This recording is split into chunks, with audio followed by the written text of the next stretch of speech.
নমস্কাৰ বন্ধুসকল, আজি আমাৰ ভিডিঅ'টোত এনেকুৱা টাইপৰ বিষয়ে জানিম যি এপটোৰ জৰিয়তে আপুনি আপোনাৰ ঘৰত ভূত আছে নে নাই তাৰ বিষয়ে জানিব পাৰিব। তেন্তে আমি পলমকৈ ভিডিঅ'টো আৰম্ভ কৰোঁ। তাৰ আগতে কৈ দিছোঁ, যদি ভিডিঅ'টো চাই ভাল লাগে তেন্তে এটা লাইক কৰিব আৰু চেনেলটো ছাবস্ক্ৰাইব কৰি ল'ব। তেন্তে আমি ভিডিঅ'টো আৰম্ভ কৰোঁ।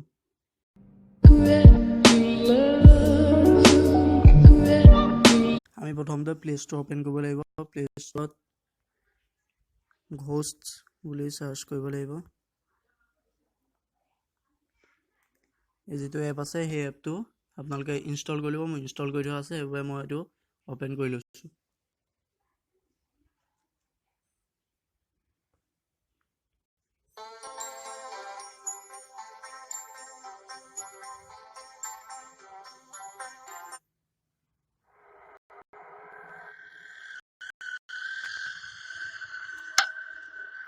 এতিয়া ইয়াৰ জৰিয়তে আমি যদি ভূতে কিবা শব্দ কৰে সেইবোৰ শুনিব পাৰিম।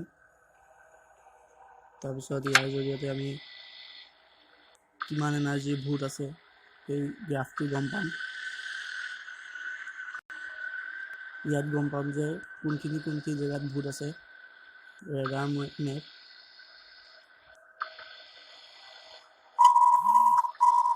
ইয়াত দুটা আছে। এতিয়া আমি চামাৰিখিনি গম পাওঁ। ল' এনাৰ্জি ঘোষ্ট 11টা আছে, হাই এনাৰ্জি ঘোষ্ট নাই, ভেৰি হাই এনাৰ্জি ঘোষ্ট নাই, এটাও নাই।